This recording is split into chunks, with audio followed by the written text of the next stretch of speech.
Bienvenidos y bienvenidas. La Secretaría de Cultura y el Instituto Nacional de Antropología e Historia, a través del Museo del Templo Mayor, se complacen en presentar a ustedes el ciclo de conferencias complementario a la exposición temporal Coyolxauhqui, el astro, la diosa y el hallazgo. Agradecemos la presencia de todas y de todos. Hoy, en la sesión de cierre, nos acompaña la maestra Patricia Ledesma Bouchan, directora del Museo del Templo Mayor, y el doctor José Franco, investigador del Instituto de Astronomía de la UNAM. Cedo la palabra a la maestra Patricia Ledesma Bouchan. Pues muy bien, muy buenos días, qué gusto que estén hoy con nosotros para cerrar este ciclo de conferencias referente a nuestra exposición temporal sobre el aniversario de Coyolxauhqui. Imagínense 45 años de trabajos prácticamente ininterrumpidos que decidimos celebrar con un largo ciclo de conferencias que acompañara a esta exposición, porque finalmente en las conferencias nos podemos explayar un poco más y también tenemos la oportunidad de platicar con todos ustedes. Y en este caso, bueno, pues quisimos cerrar con un tema que a veces no está dentro del ámbito de competencia del museo. En algunos estudios sobre museología se ha visto que distinta personalidad de visitantes va a distintos tipos. Entonces, por ejemplo, ustedes que seguramente nos visitan muy seguido, pues raras veces vamos a museos de ciencia, por ejemplo, o al revés, la gente que va a museos de arte moderno pocas veces se acerca a los temas prehispánicos de historia. Y eso, pues, de alguna manera nos hace, sí, por supuesto, todos son temas súper interesantes que nos encantan y nos metemos mucho, pero de pronto perdemos lo que se hace en otros lados. Y en este caso, pues quisimos hacer una especie de crossover y invitamos al maestro, al doctor José Franco, a que nos platicara un poco sobre pues, el tema que nos convoca ahora y que nos convocó durante estas 24 conferencias, que es sobre la luna. Hay que agradecerle mucho porque el doctor Franco es una persona muy ocupada, entonces le agradecemos muchísimo, doctor, que estuviera hoy con nosotros para cerrar nuestro ciclo. Él obtuvo la licenciatura en física por la UNAM y la maestría y el doctorado en física por la Universidad de Wisconsin en Estados Unidos. Actualmente es investigador titular del Instituto de Astronomía de la UNAM y coordinador del programa Arte, Ciencia y Tecnologías. Su labor abarca un amplio rango de actividades que incluyen docencia, investigación, gestión institucional, promoción de proyectos científicos y la comunicación de la ciencia. Ha publicado más de 225 trabajos de investigación y ha editado 33 libros sobre estos temas, y uno de los últimos fue en 2019 sobre los 50 años del viaje tripulado a la Luna, del que ya nos platicará un poquito más adelante. Su trabajo ha sido reconocido internacionalmente y obtenido premios nacionales y en el extranjero, entre ellos el doctorado honoris causa del INAOE, así como el nombramiento del Caballero de la Orden de las Palmas Académicas y la condecoración de Oficial de la Orden Nacional del Mérito, ambos por el gobierno de Francia. Él fue director del Instituto de Astronomía de la UNAM, presidente de la Academia Mexicana de las Ciencias, director general de la Dirección de Divulgación de la Ciencia, coordinador general del Foro Consultivo y Científico y Tecnológico, coordinador del programa de astrofísica del Instituto Nacional de Astrofísica Óptica y Electrónica y editor de la serie Cambridge Contemporary Astrophysics de la Universidad de Cambridge en el Reino Unido. En 2009 integró la ciencia al Festival Internacional Cervantino y en 2012 al Festival Internacional de la Cultura Maya. Desde 2009 es coordinador nacional de la Noche de las Estrellas, el evento de comunicación de la ciencia más importante de Latinoamérica, que se realiza en ciencias desde todo el país. Pues doctor Franco, mil gracias por estar hoy con nosotros y les cedo la palabra para que nos platique un poquito más de la luna. Muchísimas gracias, Patricia. Es un honor estar aquí en este evento de homenaje, celebración de los 45 años del hallazgo de la Coyolxauhqui. Y bueno, sin más, voy a poner mi presentación, que abarca pues una serie de temas. La luna pues es un objeto que nos atrae y que ha atraído a todas las culturas del mundo. Y aquí en esta primera imagen muestro a nuestra Vía Láctea, esto es nuestra galaxia, esta banda que se ve aquí arqueada es la Vía Láctea. En realidad, cuando uno la ve en la noche, no es una banda arqueada, sino es una banda recta, pero esta fotografía fue tomada con un gran angular, por eso se ve arqueada, y lo que ven en la parte de abajo del lado derecho no es el mar, sino son nubes. Esta fotografía está tomada desde la parte alta de una montaña, en donde las nubes quedan abajo y si lo queremos pensar como un mar, sería un mar de nubes, y los observatorios suelen estar arriba de las nubes para poder tener una vista del cielo sin interferencia por el vapor de agua de las nubes. Y bueno, la bóveda celeste es muy democrática, como todos sabemos, es la misma para todos, y el cielo nocturno no debemos de pensarlo como de uso exclusivo de la astronomía. En realidad es esta ventana a la imaginación, es esta ventana al arte, la música, la poesía, la filosofía, la religión, y obviamente pues es una ventana de introspección hacia nosotros mismos. Y el cielo ha sido un elemento fundamental en la construcción de calendarios, mitos, rituales, cosmogonías y cosmovisiones. Y bueno, no les voy a hablar de eso, porque de eso ustedes saben muchísimo más que yo. Y de todos los objetos que hay en el cielo, la luna es el objeto más grande, más brillante y definitivamente el más seductor del cielo nocturno. La palabra luna la hemos heredado de los romanos. Luna es el nombre de la diosa romana de la noche, la cual a su vez ha sido heredada de los griegos. Y luna significa la luminosa.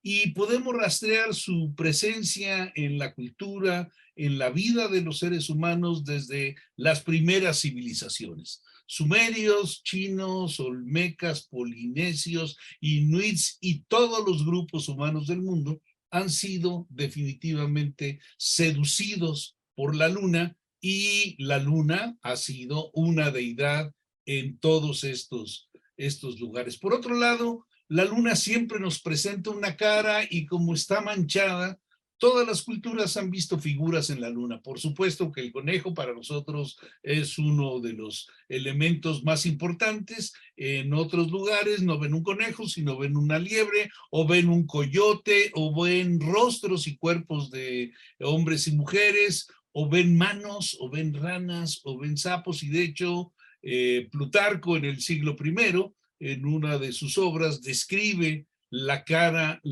visible de la luna. Y bueno, pues el tener este objeto en el cielo tan brillante, pues fue considerado, o se hizo una deidad en todas las culturas. Desde las primeras culturas en Mesopotamia, aquí tenemos un sello y una estela que viene de Mesopotamia. El de la mano izquierda es un sello de Sumeria del rey Ur-Nammu, y el de la mano derecha es una estela del rey Nabonidus o Nabonido, como se le conoce en España. Y bueno, pues ustedes pueden ver que estas son vestigios de hace muchos años. El de Sumeria tiene más de 4,000 años y el de Babilonia tiene cerca de 3,000 años. En el caso de Egipto, pues la luna también era una deidad. En el caso de Mesopotamia, la luna era una deidad masculina, era el dios Nana-Sin, y en el caso de Egipto era el dios Khonsu, que significa el viajero. Y aquí vemos una pintura de una tumba de hace más de 3,000 años en el Valle de los Reyes de Egipto, en donde se nos presenta esta deidad con un cuerpo de ser humano y una cara de halcón.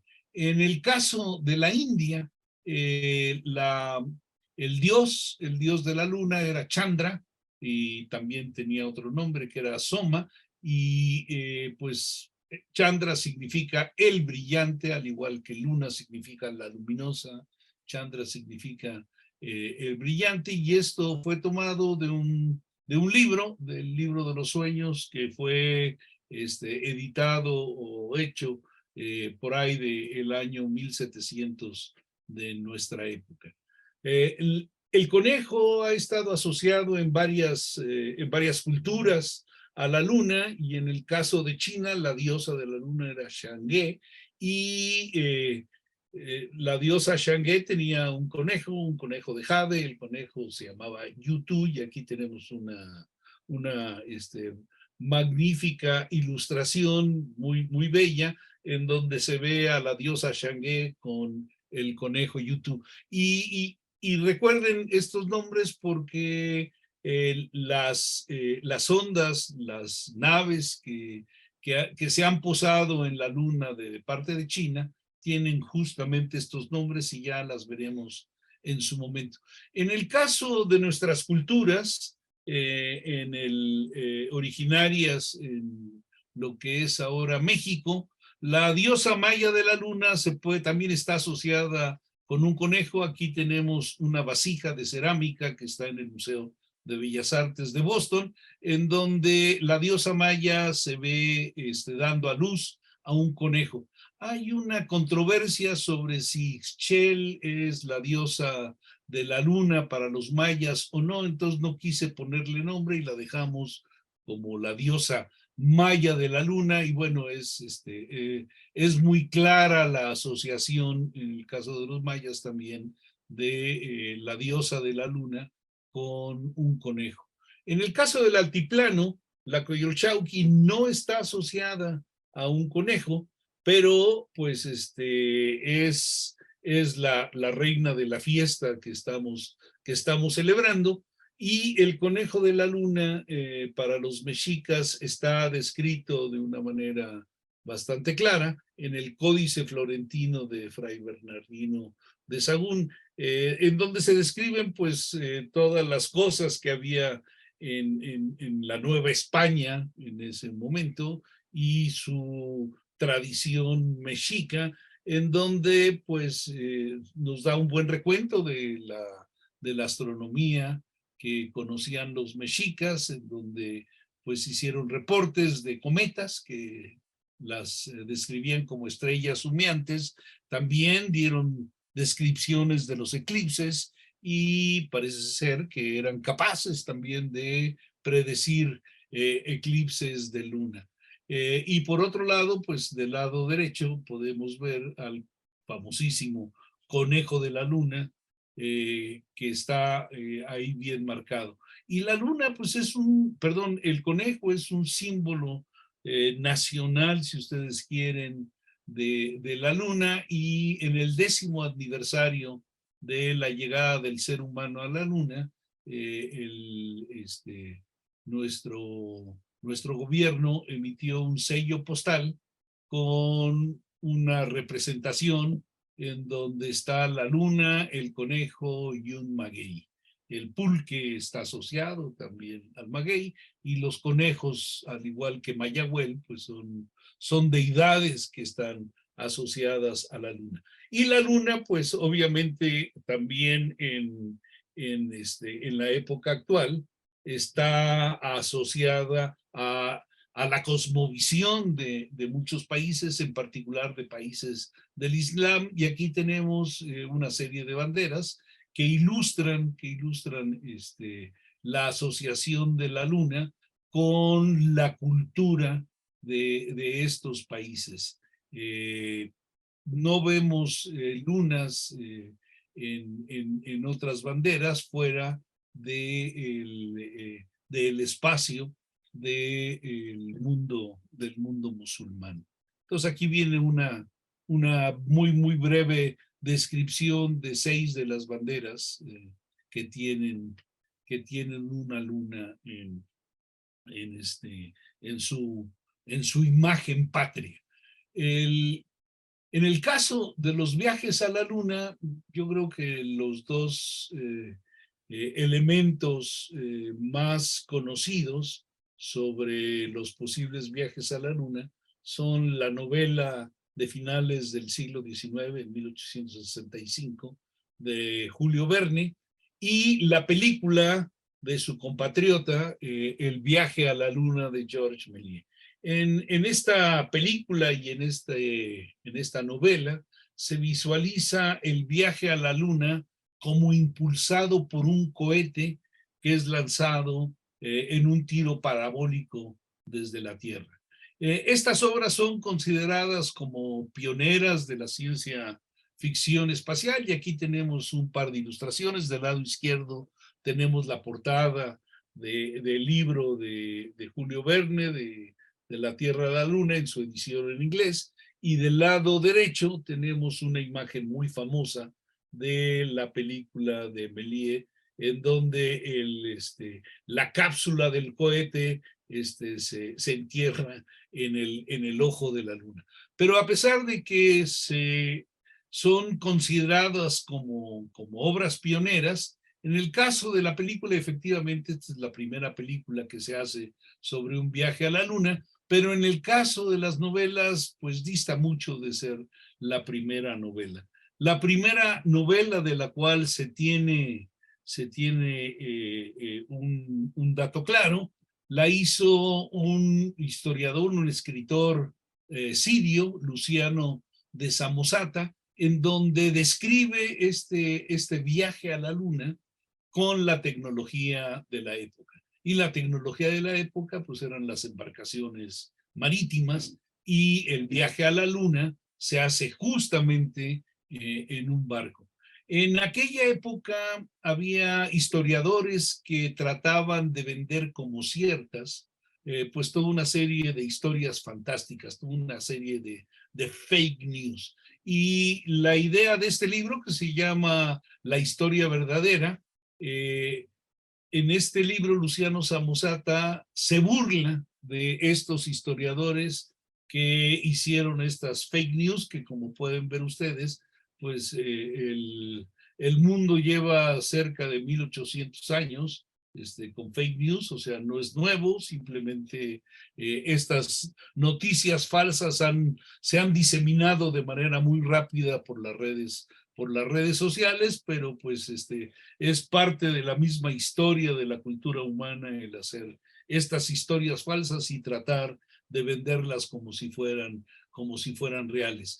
En el libro es un libro de aventuras de estos marinos, en donde visitan muchos lugares fantásticos en sus viajes, y en uno de esos viajes los agarra una tormenta, en donde un torbellino los levanta y los deja en la luna.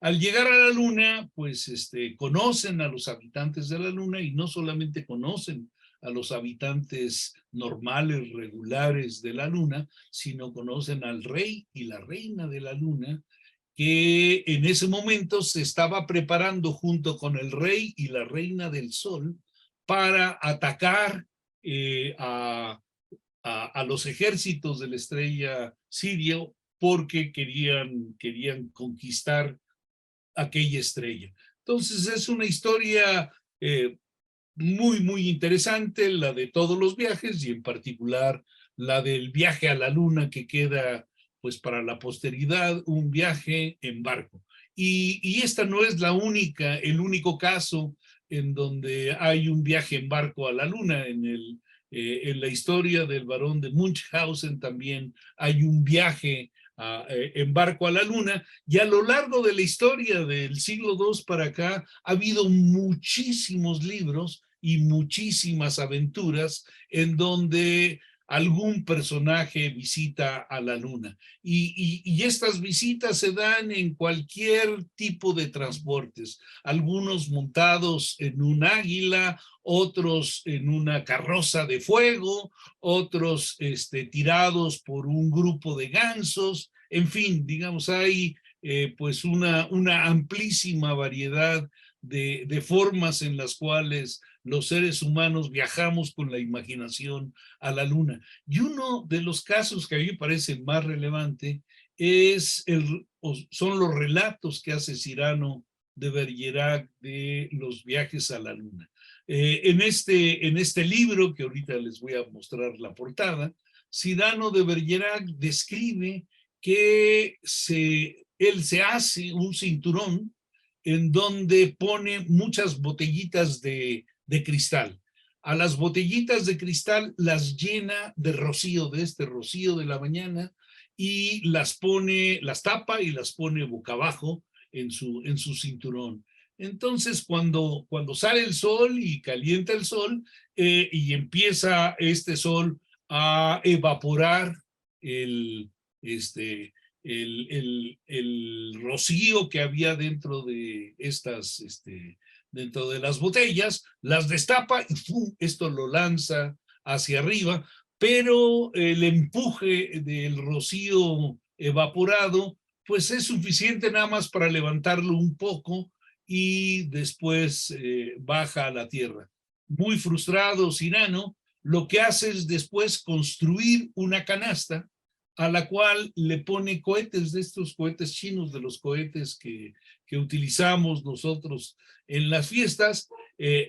Pone cohetes a su alrededor y los enciende y pues los cohetes ¡boom! Empujan a la canasta y con esto sí logra llegar a la luna.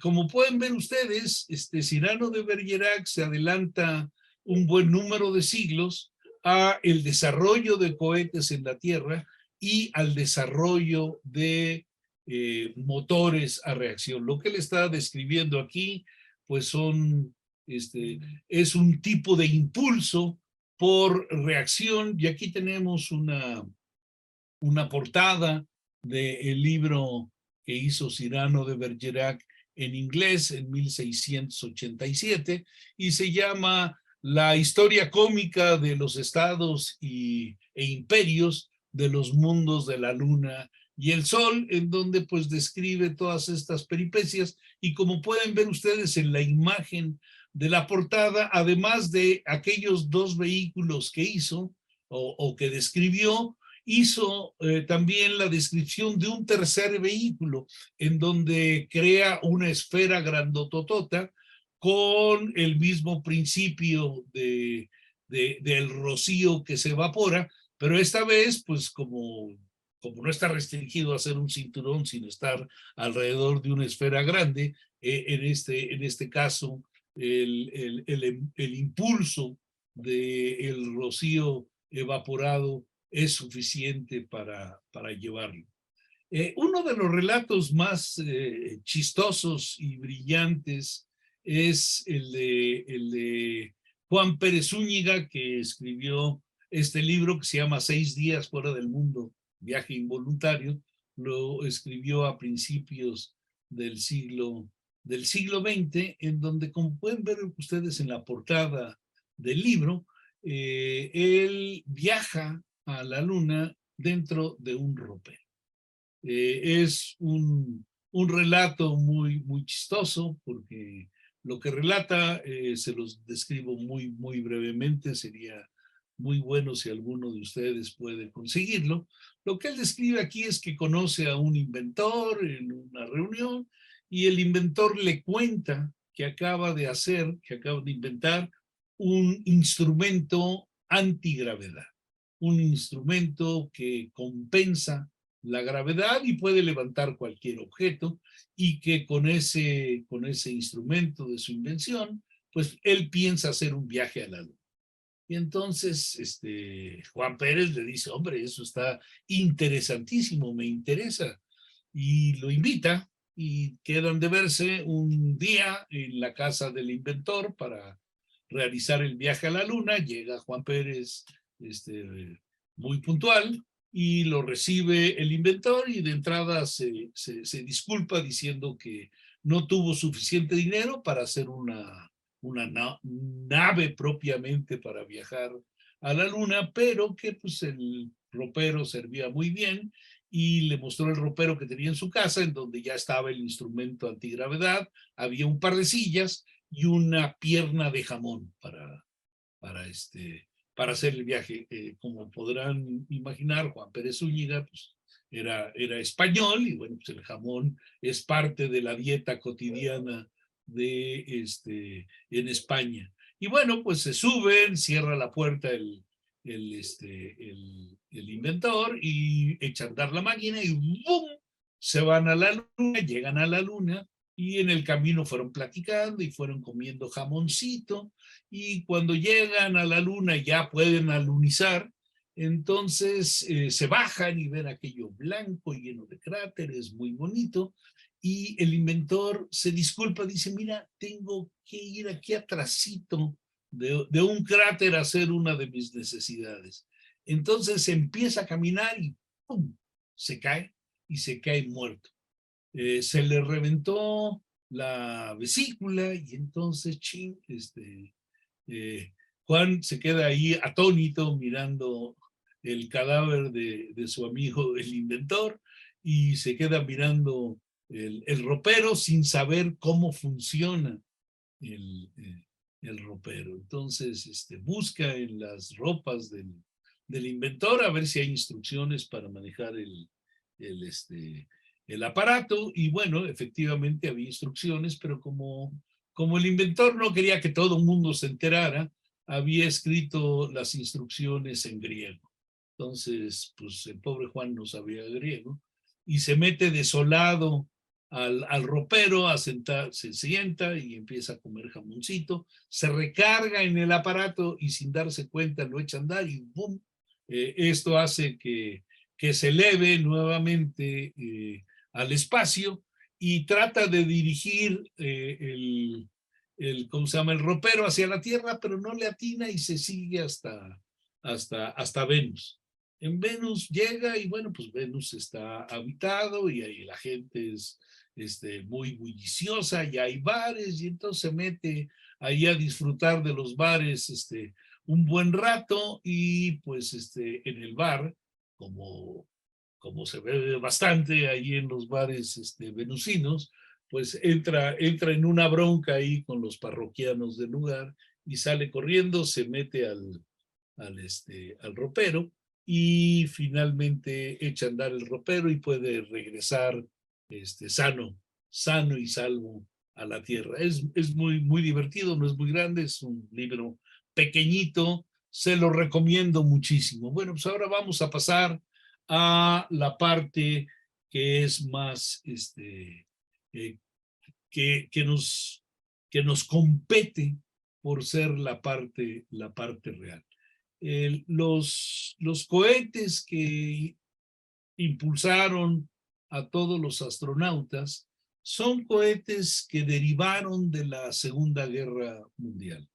La Segunda Guerra Mundial fue ganada por los ejércitos aliados, y la Alemania nazi tenía un desarrollo tecnológico muy, muy fuerte, de vanguardia, y ellos ya habían desarrollado una serie de cohetes, en particular von Braun, un ingeniero muy, muy conocido, hizo unos cohetes llamados V2, que eran cohetes que llegaban muy lejos, y para los ejércitos que ganaron la Segunda Guerra Mundial y que tomaron Alemania, pues un botín de guerra muy valioso fue justamente apropiarse no solamente del conocimiento tecnológico, sino de los grupos de ingenieros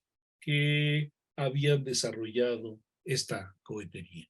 Y Estados Unidos se llevó a von Braun y a su equipo, y la ex Unión Soviética se llevó a un equipo diferente, y en Estados Unidos y en la ex Unión Soviética estos grupos siguieron desarrollando sus tecnologías, para que finalmente en 1957, un poco más de una década después de que se ganó la Segunda Guerra Mundial, la URSS lanzara al espacio el primer cohete, o el primer satélite artificial que le dio vueltas a la Tierra. Antes de eso, pues hubo bastantes pruebas de cohetes que subían a alturas bastante respetables, pero ninguno de esos cohetes anteriormente pudo llegar a darle o más bien la carga que llevaban estos cohetes, en ningún momento pudieron darle vuelta a la Tierra, hasta que el 4 de octubre de 1957 lanzaron este primer satélite, el Sputnik 1. Sputnik quiere decir satélite en ruso, y era una esfera metálica, una esfera con una aleación de aluminio, magnesio y titanio. Este primer satélite estuvo en órbita 3 meses y mandó información solamente durante las primeras 3 semanas de pues datos sobre la radiación cósmica en las zonas externas de nuestra atmósfera, datos sobre el viento solar que golpea a la Tierra, datos sobre los campos magnéticos y sobre la densidad y la temperatura en la alta atmósfera. Y este primer satélite, pues fue el parteaguas en donde los viajes espaciales dejaron de ser una simple fantasía para convertirse en realidad y abrir una serie de posibilidades fascinantes que el día de hoy pues hemos visto con naves que han ido a los confines de nuestro sistema solar, e incluso ya hay algunas naves que han salido de la influencia de nuestro sistema solar. Entonces tenemos en ese momento de 1957 un momento, un hito histórico en donde el ser humano por primera vez logra poner en el espacio exterior un instrumento desde el cual no solamente se puede medir todo lo que se midió de la alta atmósfera, sino también desde donde se puede observar la Tierra y se pueden hacer pues todo tipo de cosas, ¿no? Aquí tenemos una fotografía del cohete R7, que me imagino que difícilmente la gente ve imágenes de este tipo. Este es el cohete R7 soviético que lanzó el Sputnik 1 desde el equivalente a Cabo Cañaveral de la ex Unión Soviética, que es el cosmódromo de Baikonur en Kazajstán. Aquí tenemos una imagen de cómo era el Sputnik 1, era una esfera, como les dije anteriormente, que tenía estas cuatro antenas con las cuales transmitió toda la información que transmitió hacia la Tierra. Y la señal que vino del Sputnik 1 fue una señal que pudo ser seguida por todos los países de la Tierra por donde pasaba el Sputnik.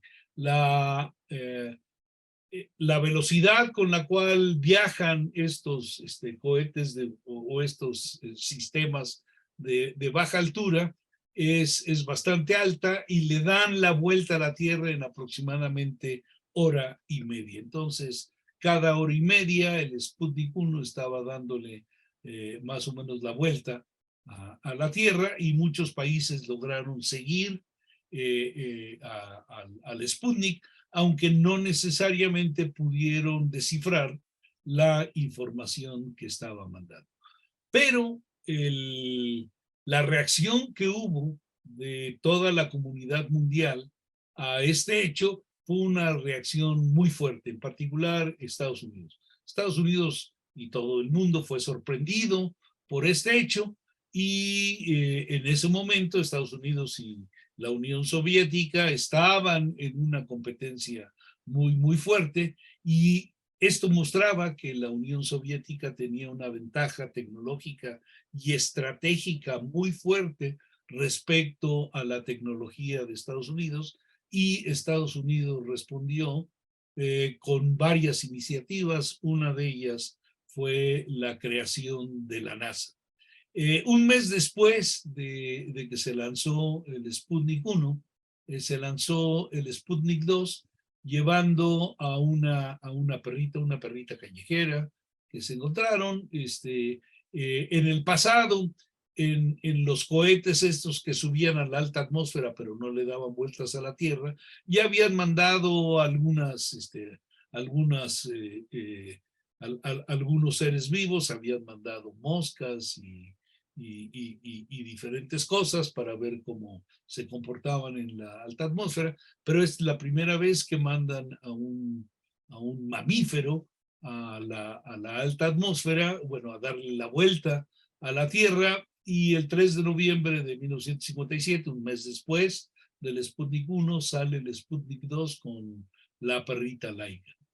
Aquí pueden ver ustedes el sistema que se utilizó para lanzarla. Era un sistema muy, muy rudimentario que no tenía pues todos los aditamentos necesarios para mantener la presión, la temperatura y poder mantener viva a la perrita, la cual murió en el viaje. Posteriormente, un par de años, varios años después, no fueron 2, fueron 4, en 1961, la URSS lanzó el Vostok 1, que Vostok en ruso quiere decir Oriente, con el primer ser humano que pudo darle una vuelta a la Tierra. Yuri Gagarin, que fue el héroe de esta hazaña, le dio una vuelta completa a la Tierra en 90 minutos y después regresó. Su regreso a la Tierra se dio en paracaídas para tocar suavemente el cielo. 2 años después de 1961, en junio de 1963, Valentina Tereshkova fue la primera mujer que viajó al espacio, y ella tuvo pues un viaje muchísimo más largo. Fue un viaje que duró 3 días. Entonces la hazaña de Gagarin fue una hazaña importante, pero la hazaña de Tereshkova fue una hazaña aún mayor, porque no dio una vuelta a la Tierra, sino muchas vueltas a la Tierra. Pasar 3 días sola en el espacio, pues significaba un hito muy, muy importante en el poder mantener vivos a los seres humanos en las condiciones del espacio. Entonces, Yuri Gagarin y Valentina Tereshkova han pasado a la historia como los primeros seres humanos que viajaron al espacio, y la fecha del viaje de Yuri Gagarin, el 12 de abril, se ha celebrado desde hace mucho tiempo y se sigue celebrando, y se le llama el Día de Gagarin o el Día de Yuri, y se hacen celebraciones en muchos lados del mundo. Aquí tienen ustedes una fotografía de Gagarin cuando hizo su viaje. Él era un joven de 20 años, era un piloto de pruebas de 20 años, y aquí tenemos a Valentina Tereshkova, que también era una jovencita que tenía sus 20 años cuando hizo esta hazaña. Como les dije, Estados Unidos tuvo una reacción inmediata y muy fuerte y creó en 1958, al año siguiente del lanzamiento del Sputnik, creó la NASA y empezaron a lanzar sus primeros satélites. Primero fue un satélite que se llamó Explorer, después hicieron el programa Mercury, en donde se hicieron los primeros viajes tripulados, y posteriormente se hizo el programa Apolo. El programa Apolo fue creado el mismo año que Yuri Gagarin le dio la vuelta a la Tierra, y fue creado con la finalidad de que astronautas estadounidenses pudieran alunizar y explorar in situ a la Luna. Este ha sido hasta ese momento el proyecto más ambicioso de la humanidad, y pues quizá uno lo podría equiparar con el viaje de Cristóbal Colón, porque fue un viaje a lo desconocido. La primera vez que los seres humanos llegaron a la Luna fue en diciembre de 1968, en una nave llamada Apolo 8. La nave Apolo 8 no bajó a la Luna. Los astronautas que iban en el Apolo 8 no alunizaron, pero fueron definitivamente los primeros 3 seres humanos que estuvieron en órbita en la Luna y que pudieron ver la Tierra desde la Luna. Aquí tenemos una fotografía que es la fotografía más famosa de este episodio, que es otro hito también en el desarrollo de la tecnología espacial. Esta fotografía en donde vemos por primera vez a la Tierra en el horizonte de la Luna. Y de hecho, no solamente está la fotografía, también hay una película que tomaron desde la ventanilla del Apolo 8, en donde se ve a la Luna salir en el horizonte, se ve a la Tierra salir en el horizonte de la Luna. Y además hubo otro hito, un hito importante. Cuando llegaron los astronautas a la Luna, pues había que conocer cuáles eran sus signos vitales. Se tomaron electrocardiogramas y estos electrocardiogramas se mandaron a la Tierra.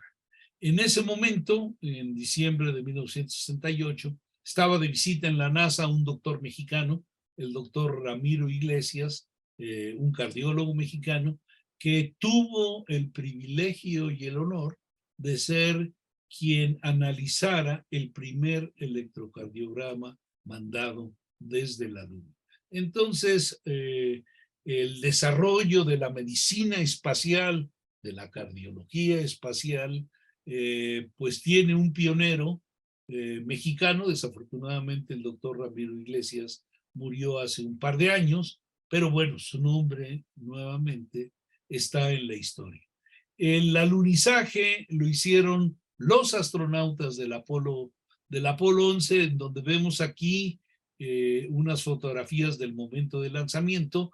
El cohete con el cual fueron lanzados es un cohete gigantesco de más de 100 metros de tamaño, y en la parte de arriba, esta parte que está aquí, ahí están la cápsula y los sistemas con el cual bajaron a la superficie lunar.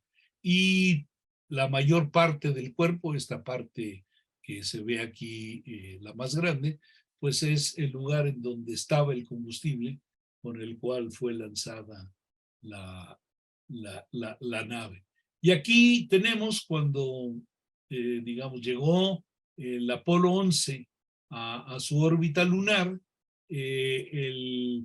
Tenía 2 partes, un módulo de servicio y comando llamado el módulo Columbia y un módulo de descenso llamado el Águila. Y el módulo de descenso se desprendió del módulo Columbia y fue el que bajó a la superficie lunar. Lo pueden ver del lado izquierdo en el momento que iba bajando. Esta fue una foto que fue tomada desde el módulo Columbia, y el módulo Columbia estuvo en órbita esperando a que bajaran los 2 astronautas que bajaron y que luego regresaran al módulo Columbia para regresar en este módulo a la Tierra. Hubo 3 astronautas, 2 bajaron a la Luna y uno se quedó tomando café, dándole la vuelta a la Luna. Aquí tenemos la primera fotografía que fue tomada desde la Luna. Fue tomada por Neil Armstrong, que fue quien bajó primero. No había quien le tomara la fotografía, entonces no hay fotografía de Neil Armstrong cuando bajó, y él tomó esta fotografía de Buzz Aldrin, que fue el segundo en bajar. Y la persona que se quedó en el módulo Columbia dándole la vuelta, orbitando en la Luna, fue Michael Collins. Aquí tenemos una fotografía histórica en donde vemos los instrumentos que se bajaron. Ustedes pueden ver aquí un sismógrafo del lado derecho junto al astronauta, y pueden ver un espejo que fue puesto la idea de este espejo ahí en la Luna es para que desde la Tierra se lance un rayo láser que rebote justamente en este espejo y regrese a la Luna. Como conocemos muy bien la velocidad de la luz, entonces con estos experimentos de haces de láser que rebotan, podemos medir con mucha precisión la posición de la Luna, y esto se ha medido desde el primer vuelo que hizo el Apolo 11 en 1969.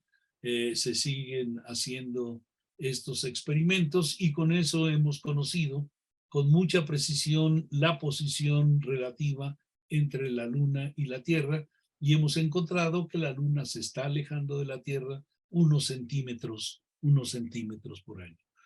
Ahí en el fondo pueden ver ustedes la bandera estadounidense, y como les mostré en una de las imágenes anteriormente, hay pues banderas de varios países que tienen a la Luna como imagen, y bueno, la Luna ya tiene al menos una bandera, que es la bandera de Estados Unidos. Aquí tenemos la cara conocida de la Luna. El periodo de rotación sobre su eje de la Luna es igual al periodo de traslación, de tal forma que conforme la Luna le va dando vuelta a la Tierra, va girando sobre su eje con el mismo periodo, y terminamos viendo siempre la misma cara de la Luna, y es la Luna que siempre vemos, es la cara que siempre vemos de la Luna. Y aquí con los numeritos que ven ustedes acá, tenemos los lugares donde han alunizado los diferentes, viajes. El Apolo 11 alunizó aquí en el Mar de la Tranquilidad. El Apolo 12 alunizó en este lugar. El Apolo 13 no pudo alunizar, tuvieron un accidente en vuelo, lo cual les impidió alunizar y tuvieron que regresarse sin alunizar. Ellos no sabían que el número 13 era de mala suerte, y entonces, bueno, se tuvieron que regresar. El Apolo 14 alunizó aquí, el 15 en este lugar, el 16 en este lugar y el 17 en este lugar. Y como la cara del otro lado de la Luna, que es la cara oculta de la Luna, pues no se ve desde la Tierra, es imposible tener comunicaciones desde esta cara con la Tierra, porque está el cuerpo de la Luna entre la Tierra y cualquier cosa que pongamos sobre la superficie de la Luna. Entonces, en ningún momento se había intentado hacer bajar ninguna cápsula en esta zona de la Luna, porque como no hay manera de tener señales, pues no hay manera de dirigir de una manera segura ninguna cápsula. Y esto fue cierto durante mucho tiempo, hasta que recientemente, en 1918, los chinos lanzaron un satélite de retransmisión de señales, que lo pusieron en un punto bien interesante. Aquí pueden ver del lado izquierdo a la Tierra, y lo que hizo China fue lanzar en mayo de 2018 un satélite de telecomunicaciones que va en la trayectoria roja. Este satélite de comunicaciones se quedó dando vueltas alrededor de un punto que se llama el punto L2 de Lagrange. Ahorita vamos a ver lo que significa el punto L2 de Lagrange, pero desde este lado que está más allá de la Luna, se puede ver perfectamente la Tierra y el lado oculto de la Luna.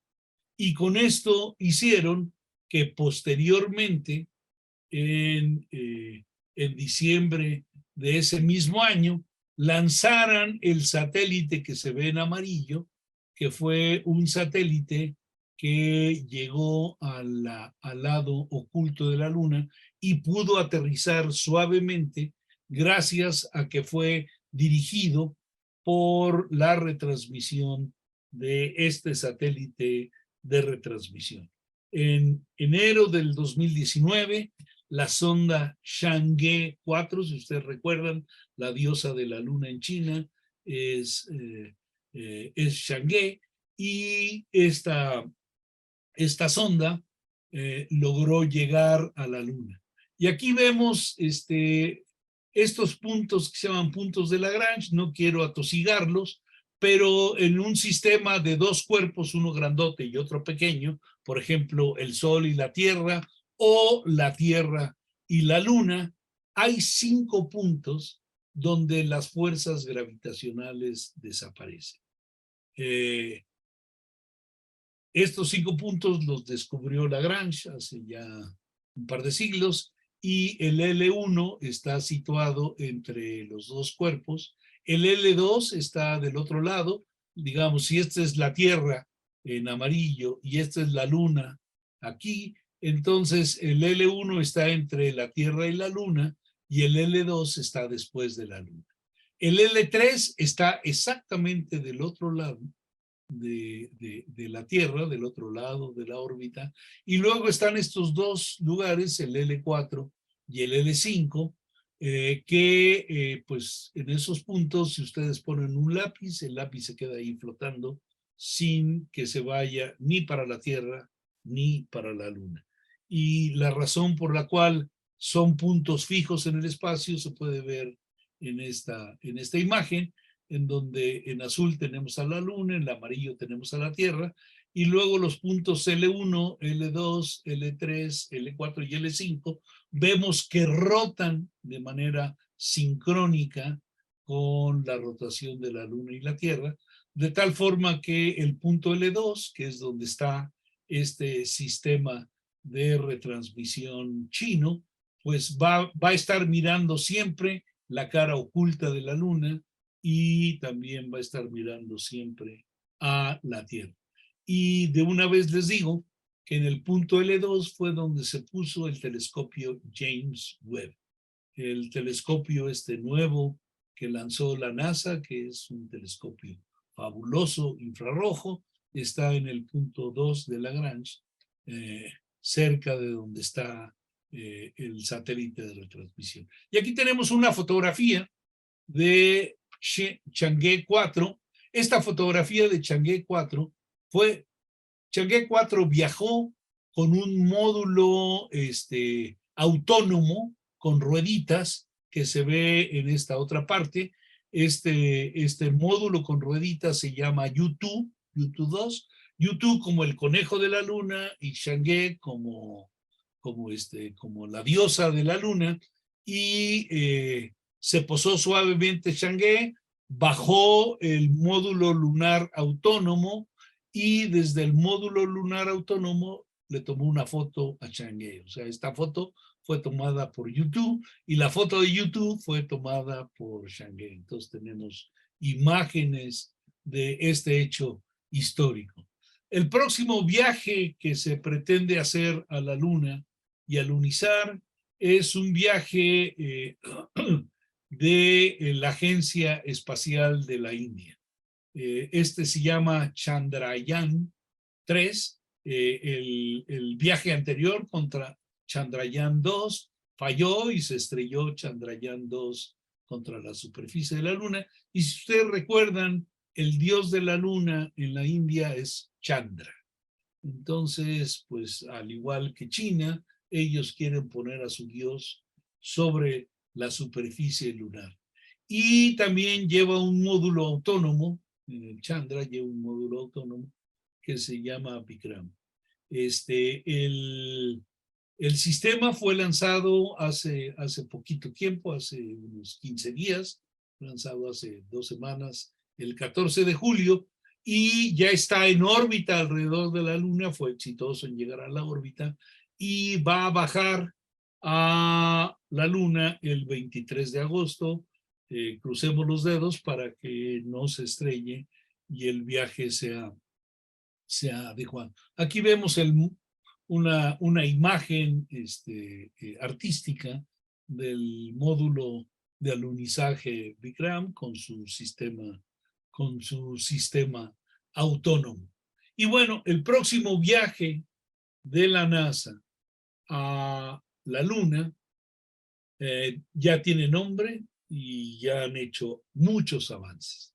El nombre del proyecto es Artemisa y se llama Artemisa porque, de acuerdo a la mitología griega, Artemisa era la hermana gemela de Apolo, que fue el programa que llevó a los primeros seres humanos, que todos eran hombres, a la Luna.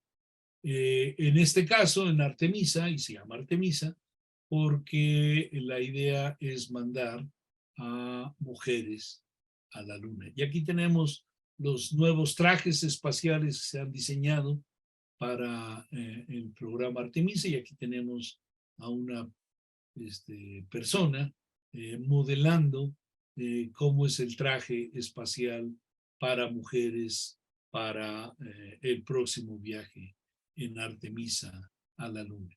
Para Artemisa ya se ha avanzado muchísimo, llevan ya un buen número de años haciendo el desarrollo del programa, y este es uno de los programas más caros que uno se puede imaginar para llevar seres humanos a la Luna. Al momento se han invertido más de 30,000 millones de dólares, sí, ustedes oyeron bien, más de 30,000 millones de dólares en todos los desarrollos. En particular, uno de los desarrollos es este cohete, que es el cohete más potente que ha construido la humanidad. El cohete se llama SLS, y aquí tenemos una fotografía de ese cohete que es con un cuerpo grandototote, y en la parte de arriba está la cápsula Orión, que sería la cápsula en donde viajarían los astronautas en su viaje a la Luna. Y aquí tenemos ya todo el sistema, el cohete y la cápsula ya listas para ser lanzadas desde Cabo Cañaveral, y el primer lanzamiento fue un lanzamiento de prueba, en donde el cohete, la cápsula Orión no llevaba astronautas, sino llevaba dummies, de esos dummies como los que usan para hacer pruebas de choques de auto. El sistema llevaba dummies para no exponer a seres humanos, y estos dummies pues tenían toda una serie de instrumentos para medir pues la presión y todas las características que había dentro de la cápsula a lo largo del viaje. El lanzamiento se hizo después de muchos retrasos, se hizo a mediados de noviembre del año pasado. Aquí pueden ver ustedes el tamaño del cohete. Aquí tenemos unas personas, aquí tenemos un edificio, y bueno, aquí pueden ver ustedes el tamaño de este cuerpo principal del cohete, que es justamente donde están los tanques de combustible. O sea, esto está lleno de combustible, hidrógeno líquido y oxígeno líquido, que es el propelante con el cual fue lanzado Artemisa 1. Aquí tenemos un dibujo, un diagrama de cómo es la parte de hasta arriba del sistema, en donde la cápsula que está aquí a la mitad es la cápsula Orión, que es donde irían los astronautas. Y aquí tenemos una imagen también artística de cómo se vería en vuelo la cápsula Orión. Esta imagen artística es increíblemente similar a lo que se vio. Aquí tenemos un momento de la construcción del módulo Orión. Aquí pueden ver ustedes las dimensiones. Va a alojar a 4 astronautas, y Aquí se puede ver ya la cápsula Orión lista para ser puesta en el cohete. Y bueno, pueden ver ustedes aquí las dimensiones de las personas, de los técnicos que trabajan. Y como les dije, esta parte de arriba es la cápsula donde viajarían cuatro astronautas. Entonces, el programa Artemisa tiene 3 fases. La fase 1 es el lanzamiento de todo el sistema para llegar a la Luna sin tripulantes. Simplemente darle vueltas a la Luna y regresar, tomar datos de cómo están los sistemas adentro de la cápsula y de cómo evoluciona todo el proyecto y regresar a la Tierra. La fase de Artemisa 2 sería una fase en donde irían 4 astronautas, ahí sí ya seres humanos, a la Luna, pero no bajarían a la Luna. Llegarían y con el caso del Apolo 8 le darían simplemente vueltas a la Luna y regresarían. La fase 3 es una fase muy complicada porque para el alunizaje se van a llevar piezas que van a ser ensambladas en órbita para tener una especie de estación espacial, como la Estación Espacial Internacional que tenemos volando alrededor de la Tierra, hacer una estación espacial lunar alrededor de la Luna para ponerla a punto y que en el vuelo Artemisa 3 llegaran a esta estación los astronautas y desde esta estación tomaran un sistema para bajar a la Luna y cuando regresaran a esta estación y desde esta estación regresarían a la Tierra. Entonces aquí vemos el diagrama de lo que hizo Artemisa 1. Artemisa 1 fue lanzada, lo vemos en la trayectoria verde, le dio varias vueltas a la Luna, puso algunos satélites en órbita durante su viaje y luego regresó a la Tierra en la trayectoria azul. Y aquí tenemos una fotografía, si es una fotografía de a de veras, tomadas desde un brazo robótico de la cápsula Orión, en donde vemos a la cápsula Orión con sus paneles solares y la Tierra. Para todos aquellos que son terraplanistas, pues les tengo malas noticias. Estas fotos muestran claramente desde el Apolo 8 que la Tierra es una canica, es redonda. Este sería el vuelo de Artemisa 2, en donde ya iría tripulado, no bajaría, simplemente le daría una vuelta a la Luna, la cápsula, y regresaría. Aquí ya está lista la cápsula Orión para Artemisa 2, esta la hizo la agencia europea, y ya está lista la cápsula. Y además ya están seleccionados los 4 astronautas que van a ir. Del lado izquierdo tenemos a una mujer, que es Christina Koch. Del lado derecho tenemos a un astronauta canadiense, o sea, no estadounidense, Jeremy Hansen. Todos los astronautas que han bajado a la Luna han sido hombres blancos y estadounidenses. Entonces, la idea de este primer vuelo de Artemisa 2 es romper con esa parte. Entonces tenemos una mujer y tenemos a un no nativo de Estados Unidos, un canadiense, y aquí tenemos a Victor Glover, que es la primera persona de color que viajaría a la Luna, y del lado derecho está Wright Wiseman, que sería el estadounidense blanco que iría.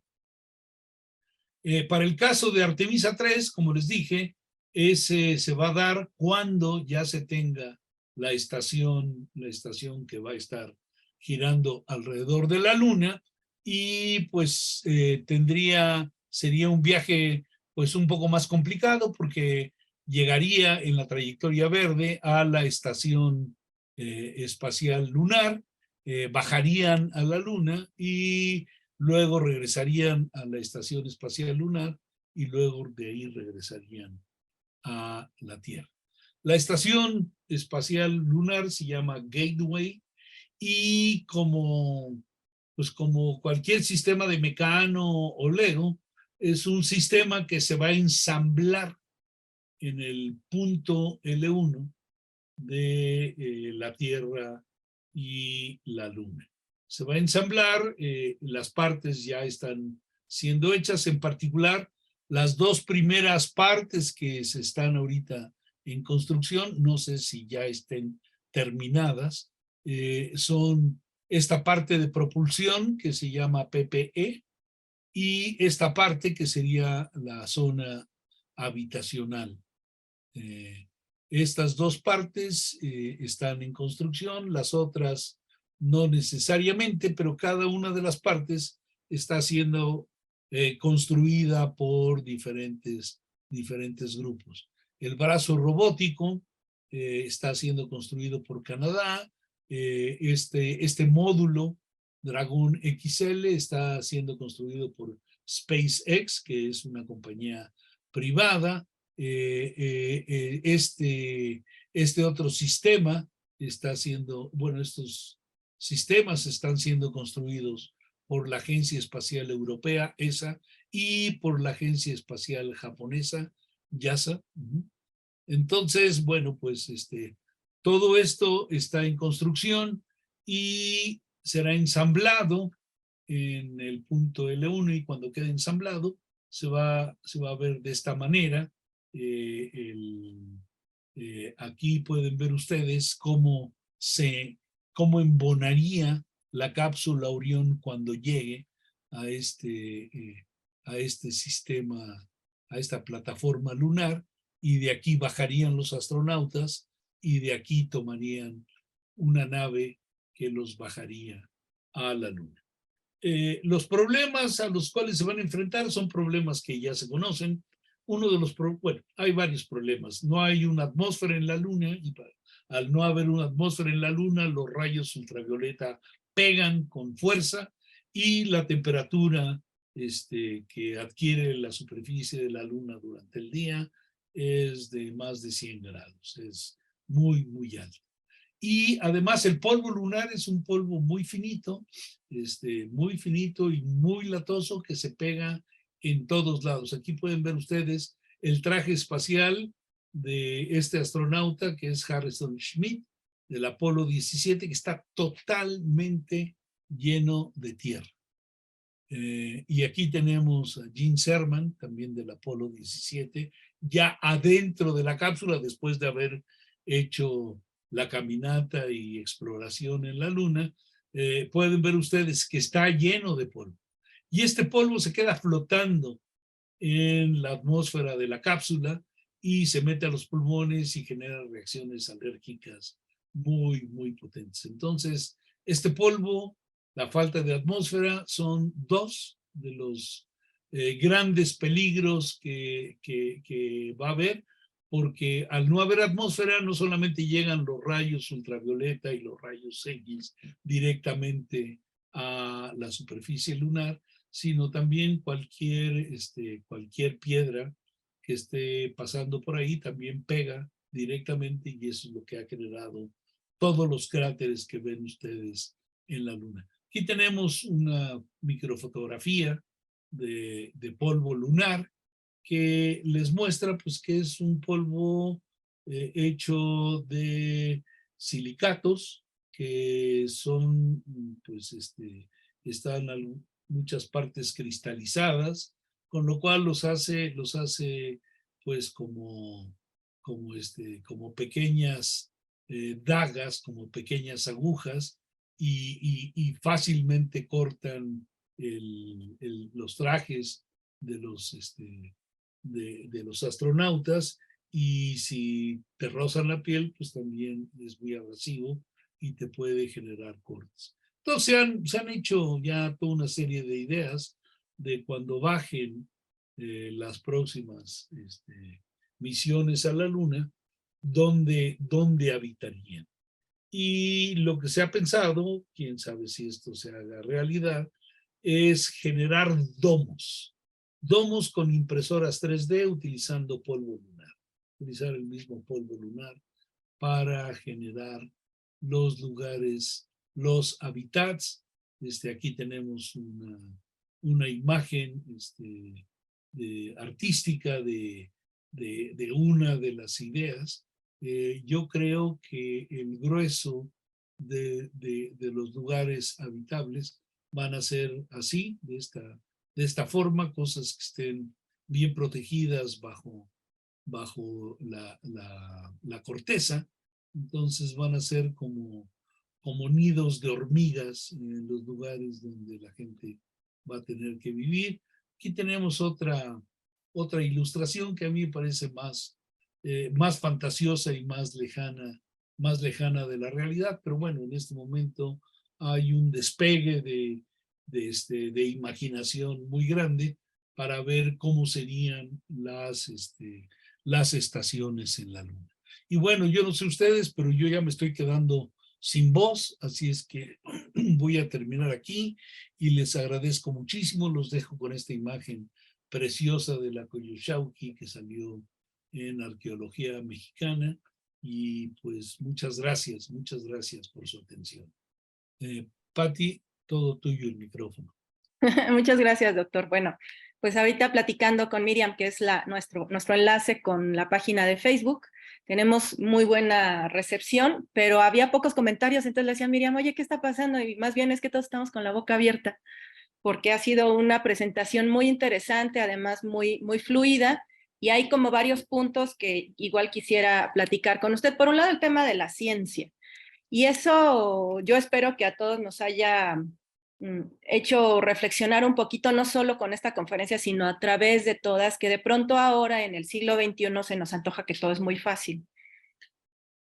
Y que, o sea, por un lado, que ya tenemos dominado todo y que es súper sencillo, ¿no? Entonces, una de las preguntas o las reflexiones que he escuchado en la gente es, bueno, pues si ya llegamos a la Luna, ¿por qué no vamos más veces? O esta parte de que por acá preguntan, y ahorita leeré lo que reflexiona Enriqueta, pero tiene que ver con la ética en la ciencia, que cada vez se hace más, se sofistica más, y eso habla bastante bien del siglo XX. Por un lado, que la protección por la vida, la precaución que hay que tener, la salud de las personas que se arriesgan, y que se va sofisticando. Entonces también de pronto es de, ay, bueno, pues es que mala onda que mandaron a un perrito y que se le murió allá arriba, pero también tiene que ver con esta parte de que no sabíamos qué iba a pasar. Entonces, sí, ahora a toro pasado o desde las gradas, pues es muy fácil decir, ay, no, bueno, pues ¿cómo no sabían que allá arriba? Pues no lo sabíamos, ¿no? Y eso además, pues lo llevamos sabiendo 5 décadas, no más.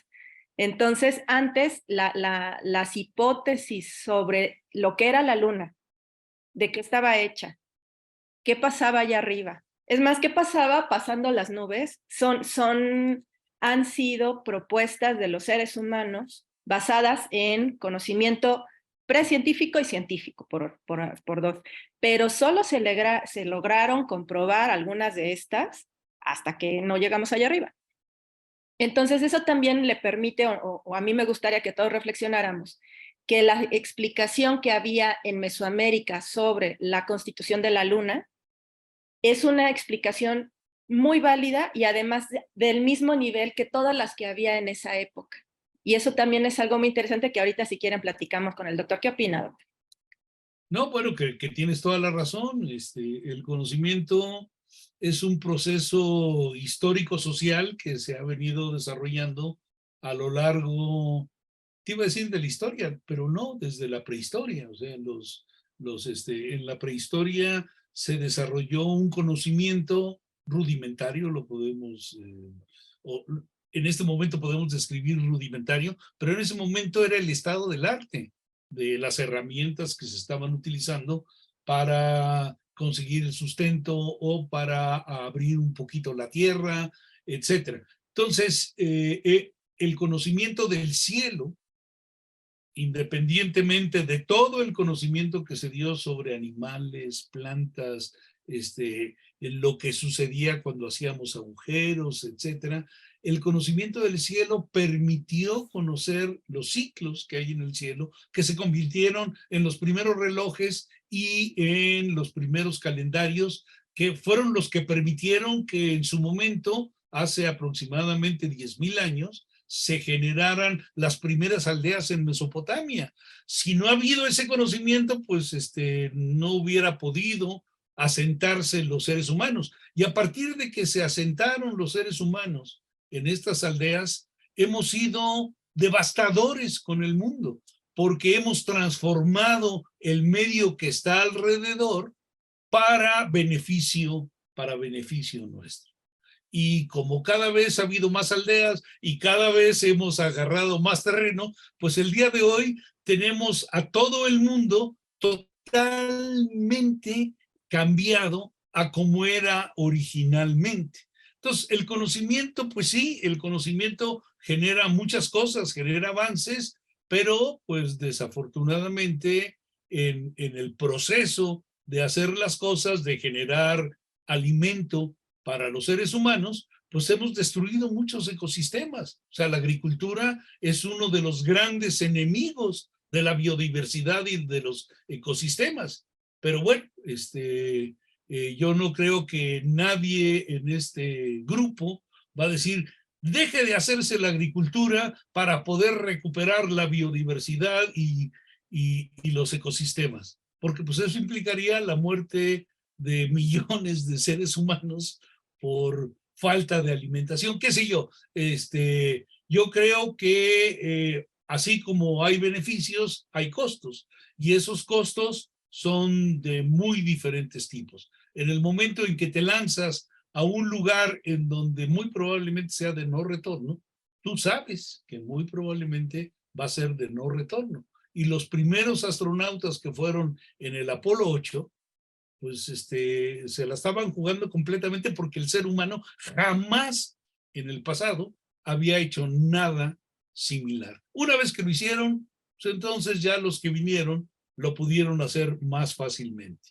Misma historia con la perrita Laika. Antes de Laika hubo experimentos en la alta atmósfera mandando insectos. Y esos insectos a ver hasta qué altura sobrevivían, etcétera, etcétera. Entonces se tenía un conocimiento rudimentario que fue utilizado para hacer esta cápsula donde pusieron a Laika, pero pues era demasiado rudimentario y desafortunadamente murió. Pero lo que se aprendió con eso, pues permitió que posteriormente se lanzaran seres más complejos y seres humanos. Y también la ciencia se ha sofisticado en los medios de protección Así es, así es. Quienes se arriesgan en esos temas y antes pues quizá no se tenían tanto, y eso pasa en todas las ciencias a partir del siglo XX, de mediados del siglo XX, que es un tema muy interesante. Tenemos muchos saludos. Bertín Olmedo nos está viendo, muchos saludos. Saludos, Piti. Enriqueta Pérez también nos está viendo desde Naucalpan, nos están viendo desde Oaxaca, María Cristina Pérez, Jorge Achín. Jorge Achín nos comenta que en los Andes centrales la luna se llama Quilla, en quechua, y es venerada por los incas y diversas sociedades prehispánicas, y por aquí nos amplía que se construyeron muchos templos al sol y a la luna en todo el imperio.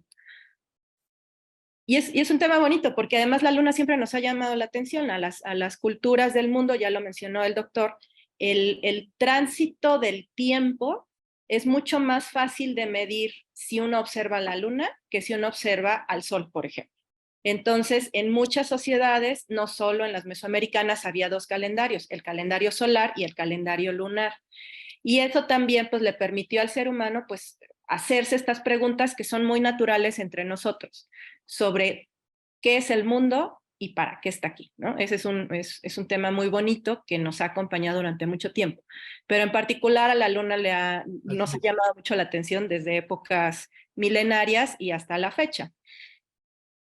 Y bueno, aquí el doctor nos hizo un resumen de algunas de las otras civilizaciones que también explican qué es y por qué se ve así, ¿no? Y además, pues también imaginar pues, si vivía alguien allá arriba, que eso es muy interesante. Curiosamente, el doctor Alfredo López Austin en las clases siempre nos decía que mientras que nosotros vemos a un conejo que se la pasa en la fiesta allá arriba, en la luna, los chinos veían un conejo que se la pasaba trabajando, ¿no? Y es curioso porque si algo era el mundo mesoamericano es que eran súper laboristas, aquí todo el mundo chambeaba. Pero bueno, al menos el conejo se la pasaba bien acá arriba. Y esta es una pregunta que yo quería hacerle, y que por ahí Enrique también tiene sobre las imágenes de la luna mirando a la Tierra, es decir, cuál es el lado del planeta Tierra que está presente frente a la luna, y yo la quisiera agregar en todos los puntos del mundo se ve la luna de la misma forma o se ve un poco más chueca.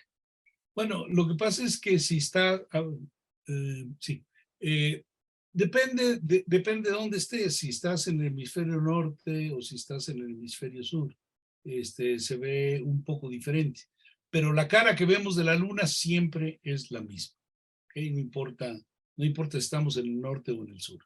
En el caso de si estuviéramos en la luna, ¿cómo veríamos la Tierra?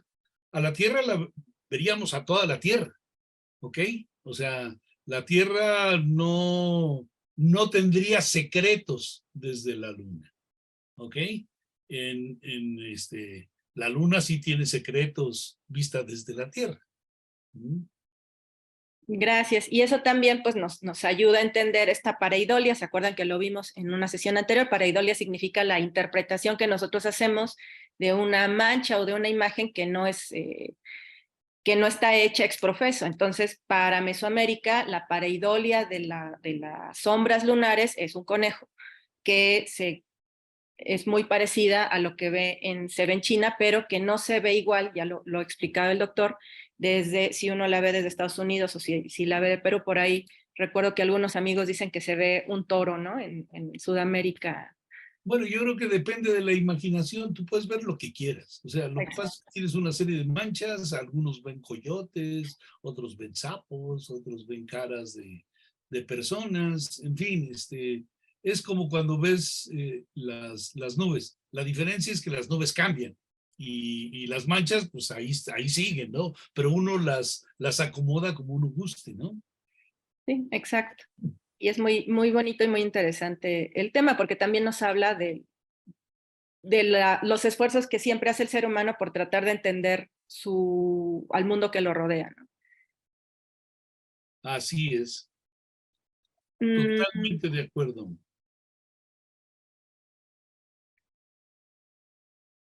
Bueno, Armando le pregunta si en el corto plazo que ya se tienen ubicados nuevos emplazamientos de las naciones para enviar los viajes de exploración a la Luna, se espera o sea, ¿cómo será la regulación de quién va, quién no va, quién se puede quedar allá arriba?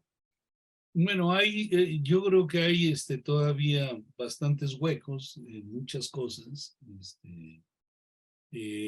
Quienes han llegado y han aterrizado o han alunizado, no hay que decir aterrizado, que es para la Tierra.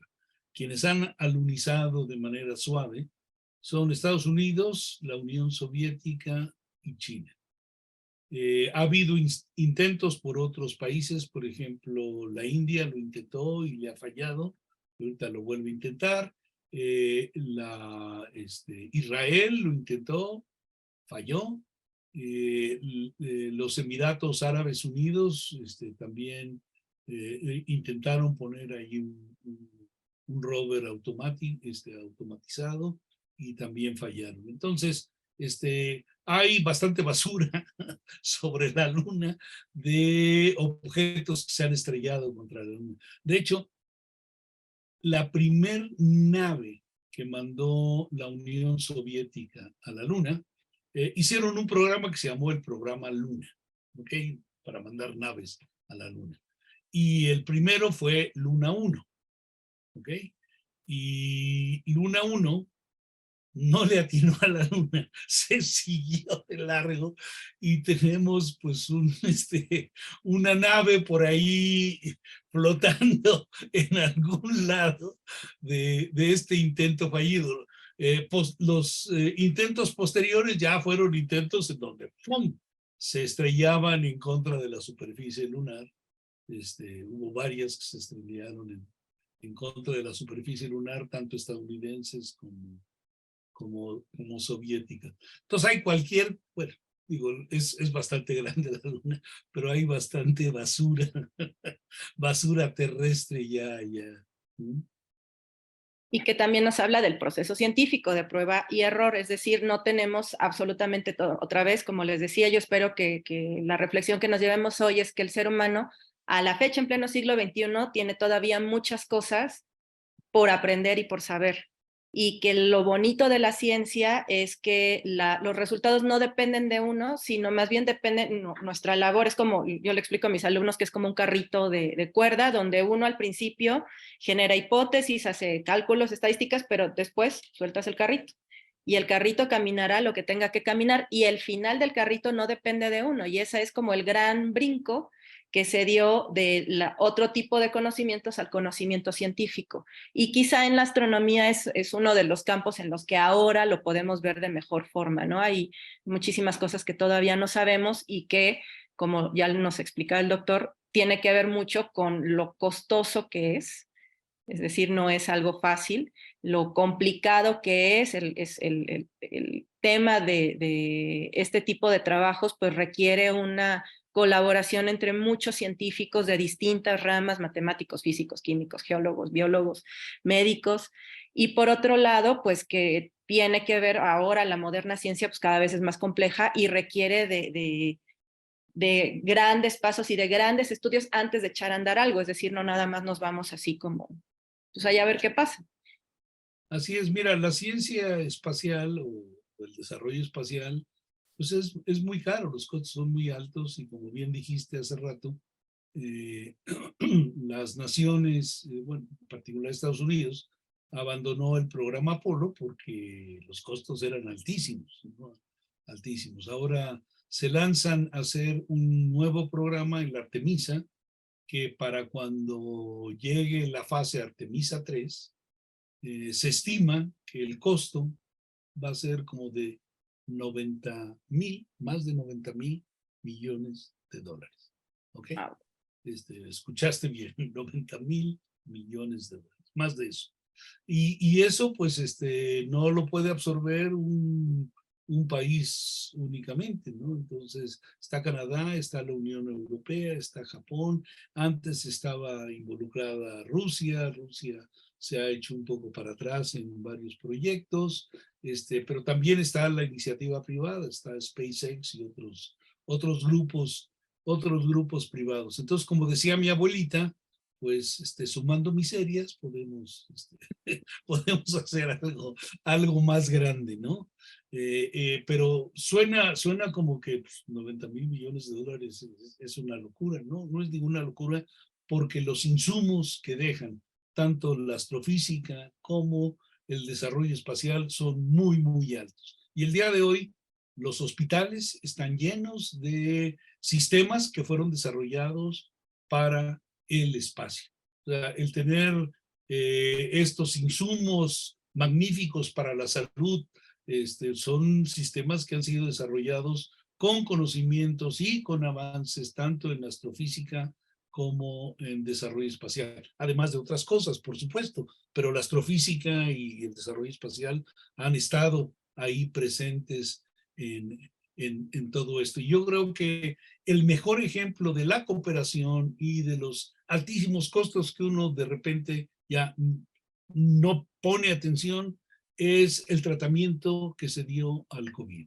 Si recuerdas, a pesar de que eres muy joven, el COVID fue una cosa devastadora y en menos de un año se pudo desentrañar la estructura genética del virus, su ADN, y se generaron sistemas para inhabilitar el ataque de estas cosas y se hicieron estas vacunas, que son vacunas, algunas de ellas muy novedosas, que en menos de un año un ejército de médicos, científicos, tecnólogos y también empresarios, hay que decirlo, colaboraron no solamente para desentrañar la estructura del virus, para generar la vacuna asociada, y una vez que ya tienes una vacuna que parece funcionar,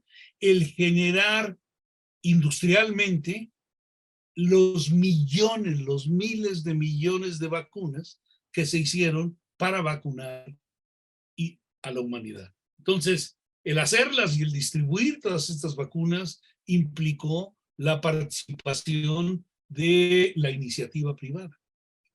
Entonces, fue un esfuerzo de toda la sociedad. Pero además muy rápido, ¿no? Eso también hay que reconocerlo. En menos de un año, Patricia.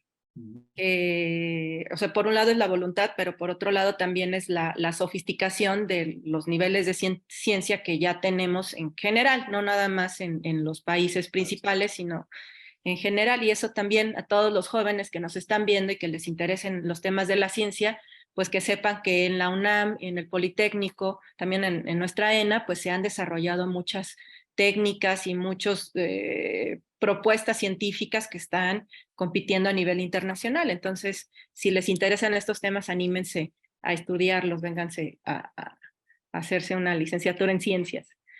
Así es. Y bueno, la arqueología y la antropología utilizan laboratorios de física para hacer sus análisis.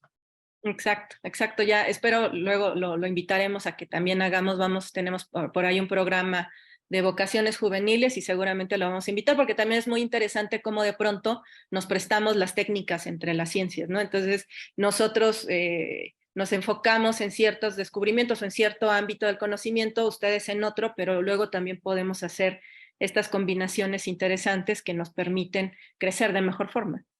Así es, y bueno, la arqueología y la astronomía están atacando problemas de una manera muy similar. Es lo que pasó. Y no tienes manera de cambiarlo. Entonces, tienes que escudriñar el universo para saber qué es lo que ha pasado y cómo llegamos a este punto. Y ustedes tienen que escudriñar a las culturas para saber cómo llegamos al punto en el que estamos ahora. Exacto, exacto. Quisiera cerrar con una pregunta que hace Enriqueta y que es algo bastante actual, que tiene que ver con la pseudociencia. Dice, ¿por qué tantas evidencias de la llegada del hombre a la luna y aún hay dudas si descendió o no? Y como esta pregunta, pues podemos, ya lo mencionó usted, con los famosos terraplanistas y con toda esta serie de distracciones, si lo quisiéramos ver, que a partir de que se ha democratizado de alguna forma la publicación de información en redes sociales, pues se ha visto no solo que la ciencia tiene un nuevo canal, sino también otro tipo de opiniones que de pronto se dan sin sustento y que llegan a ser virales, utilizando los términos modernos. Pero sí quisiéramos platicar porque también en arqueología se da mucho, ¿no? Esta idea de la Atlántida, de la visita de los extraterrestres, que si yo quisiera que también todos reflexionáramos en conjunto, el doctor ahora nos ha dado un acercamiento de lo sofisticado que tiene que ser el conocimiento ahora para que podamos lograr más cosas. Por ejemplo, esta estrategia que utilizaron los chinos para que poder ver el lado oscuro de la luna, que si se fijan, pues fue un cálculo entre de trigonometría, de física, de astrofísica muy complejo, y eso yo creo que es en lo que tendríamos que estar poniendo atención, no en la otra Sí te parte. gusta Pink Floyd, ¿verdad? Sí. Porque Pink Floyd nos echó a perder una cosa. El lado oculto de la luna no es oscuro. El disco de Pink Floyd se llama El lado oscuro de la luna y todo el mundo utiliza eso como sinónimo del lado oculto. Entonces, el lado oculto también tiene luz y también tiene oscuridad. O sea, hay día y noche en ese otro lado, entonces no es un lado oscuro. Y desafortunadamente, a mí me encanta Pink Floyd, me encanta ese disco, pero Jim nos puso un término que es totalmente inexacto para referirnos al lado oculto de la luna. No te diste cuenta cuando lo dijiste. Sí, ¿no? Pero eso también es bien interesante porque de pronto nos quedamos con ciertos términos que ya es bien difícil cambiar. Y eso, por supuesto, nos obliga a ser como entredisciplinados, pero también a comprometernos nosotros los científicos a difundir de mejor forma, pero también a los que no son científicos, que les gusta y que leen, que disciernan entre lo que viene de una fuente confiable de la que no viene. Entonces, de pronto a los seres humanos sí nos gusta hacer muchas especulaciones de muchos temas, pero en realidad, pues no, la ciencia no va así. A veces, Bueno, pues sí mira, nos sí, desanima, pero hay otras veces en las que no. yo estoy de acuerdo contigo, nada más que lo frasearía un poquito diferente, porque pues para enfrentarte a un problema nuevo, que son las cosas que uno hace en ciencia, hay que especular muchísimo, hay que utilizar la imaginación, hay que imaginarse cosas diferentes y en ese proceso, pues uno va haciendo a un lado las cosas que no funcionan para quedarse con las cosas que funcionan. Entonces, es muy importante no creer. Yo creo que uno de los principios fundamentales de la ciencia es dudar de absolutamente todo, criticar absolutamente todo. Y en ese proceso, pues sí, digo, llegaron a la luna, a ver, demuéstralo, ¿no? O sea, a mí se me hace que no llegaron. Está bien, yo creo que es una pregunta válida. Pero una vez que se respondió, pues ya no debemos de estar insistiendo en que no llegaron. Digo, tan llegaron que, fíjate, la Unión Soviética y Estados Unidos estaban en este conflicto durísimo. Llega Estados Unidos a la Luna y la Unión Soviética no critica, no dice no llegaron, sino que acepta que sí llegaron. Y si tu enemigo más acérrimo lo está aceptando, hombre, por favor, yo creo que esa es la mejor prueba de que efectivamente llegaron. Claro. Y también algo que de pronto pasamos de largo, ¿no? Y tiene que ver con que la ciencia también está inmersa dentro del propio contexto social y político en el que formamos parte. Entonces, de pronto hay cosas que no se logran por intereses pues, muy humanos y otros donde sí se logran gracias a que estos intereses como que abonan, ¿no? Pues sí, quisiera agradecerle mucho su participación hoy. Creo que fue un tema muy bonito. Como les digo, el objetivo de Templo Mayor siempre ha sido abrirnos a la ciencia, no solo la ciencia histórica y arqueológica, sino también platicar con nuestros colegas de otros campos, porque finalmente el conocimiento científico se hace en equipo. Y también pues para que todos ustedes le echen un vistazo a estos temas que a veces, como estamos tan apasionados en temas de historia y de arqueología, pues no logramos enterarnos y actualizarnos, ¿no? Que fue el favor que nos hizo ahora el doctor al hablarnos de este tema tan bonito que son los viajes lunares. Por ahí Miriam les va a poner una ficha de un libro que recientemente publicó el doctor sobre los alunizajes. Y queremos agradecerle a todos, a Nile Baná, María Cristina Pérez, que nos estuvieron viendo, Enrique García, a Carlos Hernández. Muchísimas gracias a Centeotl Mendoza por sus comentarios, por sus agradecimientos, y también a Armando Becerril, que siempre nos está viendo. Estamos cerrando nuestro ciclo de conferencias y no sé, doctor, si quiera cerrar su participación con alguna reflexión. Pues yo creo que tú ya lo has dicho de manera muy, muy precisa. El conocimiento es fundamental. Las personas mejor educadas, con más conocimiento, son las personas que tienen las mejores herramientas para contender con los problemas del futuro. Entonces, es muy importante que los niños y los jóvenes tengan una educación pública de calidad y adecuada para poder enfrentar el futuro. Y pues mil gracias, ha sido un honor estar con ustedes. Muchísimas gracias, Patricia, por la invitación. Al contrario, muchas gracias y tiene toda la razón. Finalmente, los retos que nos esperan como sociedad en este siglo XXI son muy grandes y, como dice, mientras más informados, de mejor forma los iremos resolviendo. Y pues no se olviden de mirar al cielo. De pronto se nos olvida que esa fue una práctica milenaria que de pronto poco hacemos ahora, ¿no? Y yo creo que tiene que ver con que sentimos que tenemos todo bajo control, pero pues no. Muchas gracias a Cristina Pérez, que nos hace por ahí una reflexión interesante sobre estos temas.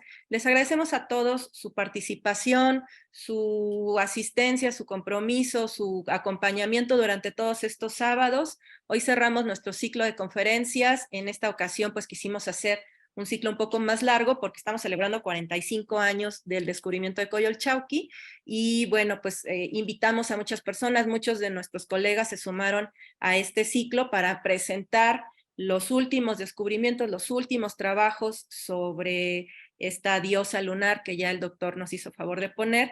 Les agradecemos a todos su presencia. Vamos a subir esta conferencia a YouTube por si quieren verla nuevamente, por si quieren invitar a alguien a que la vea. Les agradecemos a todos y estén pendientes. Ya estamos preparando nuestra siguiente exposición temporal que también vendrá acompañada de un ciclo de conferencias. Muchas gracias a todos, que tengan buen sábado y seguimos en contacto. Hasta luego. Hasta luego. Instituto Nacional de Antropología e Historia. Secretaría de Cultura. Gobierno de México.